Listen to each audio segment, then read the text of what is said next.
नमस्कार दोस्तों, ज्ञान सरोवर के इस YouTube चैनल में आप सबका बहुत बहुत स्वागत है। आज हम बात करेंगे माँ दुर्गा के अनन्य भक्त श्री ध्यानु जी के बारे में। बात उन दिनों की है जब भारत में मुगल सम्राट अकबर का शासन था। नदौन ग्राम निवासी माता का एक सेवक 1000 यात्रियों सहित माता के दर्शन के लिए जा रहा था। इतना बड़ा दल देखकर बादशाह के सिपाहियों ने चांदनी चौक दिल्ली में उन्हें रोक लिया और अकबर के दरबार में ले जाकर ध्यानु भक्त को पेश किया। अकबर ने पूछा, तुम इतने आदमियों को साथ लेकर कहाँ जा रहे हो? ध्यानु ने जवाब दिया, मैं माता ज्वाला के दर्शन के लिए जा रहा हूँ। मेरे साथ जो लोग हैं वे भी माता के भक्त हैं और वे भी मेरे साथ इसी यात्रा में जा रहे हैं। अकबर ने यह सुनकर कहा कि ये ज्वाला माता कौन है और वहाँ जाने से क्या होगा? ध्यानु भक्त ने उत्तर दिया, महाराज, ज्वाला माई संसार की रचना एवं पालन करने वाली माता हैं। वे भक्तों के सच्चे हृदय से प्रार्थना स्वीकार करती है और सबकी मनोकामनाएं पूरी करती हैं। अकबर बोले, तुम्हारी ज्वाला माता अगर इतनी ताकतवर है तो इसका यकीन हमें किस तरह से आएगा? आखिर तुम माता के भक्त हो, अगर कोई करिश्मा दिखाओ तो हम भी मान लेंगे। ध्यानु ने नम्रतापूर्वक उत्तर दिया कि महाराज, मैं तो माता का एक तुच्छ सेवक हूँ, मैं भला क्या चमत्कार दिखा सकता हूँ? अकबर ने कहा, अगर तुम्हारी बंदगी पाक एवं सच्ची है तो देवी माता तुम्हारी ज़रूर सुनेगी। अगर वह तुम्हारे जैसे भक्तों का ध्यान न रखे तो फिर तुम्हारी इबादत का क्या फ़ायदा? या तो वह देवी यकीन के काबिल नहीं या तुम्हारी इबादत ही झूठी है।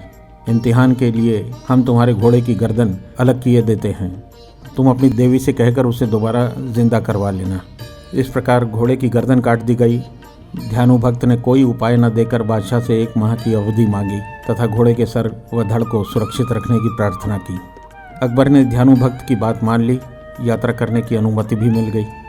बादशाह से विदा लेकर ध्यानु भक्त अपने साथियों सहित माता के दरबार में उपस्थित हुआ। स्नान पूजन आदि करने के बाद रात भर जागरण करने के पश्चात प्रातःकाल आरती के समय ध्यानु ने माता से प्रार्थना की कि हे मातेश्वरी, आप तो अंतर्यामी हैं। बादशाह मेरी भक्ति की परीक्षा ले रहा है, मेरी लाज रखना। मेरे घोड़े को अपनी कृपा व शक्ति से जीवित कर देना। चमत्कार प्रकट करना माँ, अपने सेवक को कृतार्थ करना।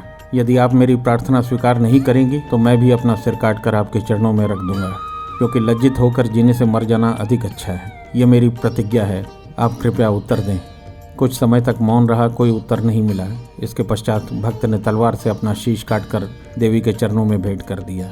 उसी समय साक्षात ज्वाला माँ प्रकट हुई और ध्यानु भक्त का सिर धड़ से जुड़ गया। भक्त जीवित हो उठा। माता ने भक्त से कहा कि हे पुत्र, दिल्ली में तुम्हारे घोड़े का सिर भी धड़ से जुड़ गया है। चिंता छोड़कर दिल्ली जाओ, लज्जित होने के कारण का निवारण हो गया है और जो कुछ इच्छा हो वो वर मांगो। भक्त ने कहा कि हे माँ, आप सर्वशक्तिमान हैं, हम मनुष्य अज्ञानी हैं, भक्ति की विधि भी नहीं जानते। फिर भी विनती करता हूँ कि हे जगदम्बा, आप अपने भक्तों की इतनी कठिन परीक्षा ना लिया करें।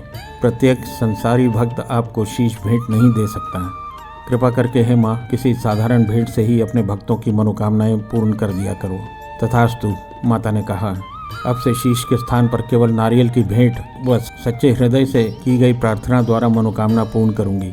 यह कहकर माता अंतर्ध्यान हो गई। इधर यह घटना घटी और उधर दिल्ली में जब मृत घोड़े का सर व धड़ माँ की कृपा से अपने आप जुड़ गए और वो जीवित हो उठा तो सभी दरबारियों ने बादशाह अकबर को ये बात बताई।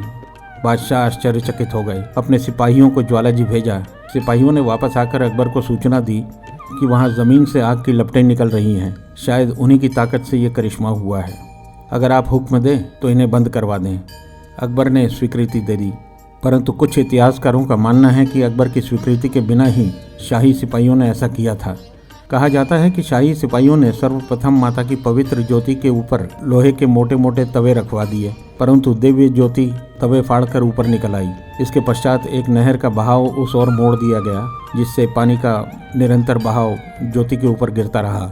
फिर भी ज्योति का जलना बंद नहीं हुआ। शाही सिपाहियों ने अकबर को सूचना दी, ज्योतों का जलना बंद नहीं हो सकता, हमारी सारी कोशिशें नाकाम हो गई हैं, आप जो मुनासिब हो वो करें। ये समाचार पाकर अकबर ने दरबार के विद्वानों से परामर्श किया। विद्वानों ने विचार करके कहा कि आप स्वयं जाकर देवी चमत्कार देखें तथा नियम अनुसार भेंट आदि चढ़ाकर देवी माता को प्रसन्न करें। अकबर ने विद्वानों की बात मान ली। 1.25 मन पक्का सोने का भव्य छत्र तैयार किया गया। फिर वह छत्र अपने कंधे पर रखकर नंगे पैरों ज्वाला जी के मंदिर पहुंचे और देवी ज्योति के दर्शन किए। मस्तक श्रद्धा से झुक गया। अपने मन में पश्चाताप होने लगा और कहने लगा, हे माँ, मैं आपको 1.25 मन पक्का सोने का भव्य छत्र भेंट कर स्वरूप चढ़ा रहा हूँ। आज तक किसी राजा ने आपको 1.25 मन पक्के सोने का भव्य छत्र भेंट नहीं किया होगा। कृपया मेरी भेंट स्वीकार कीजिए।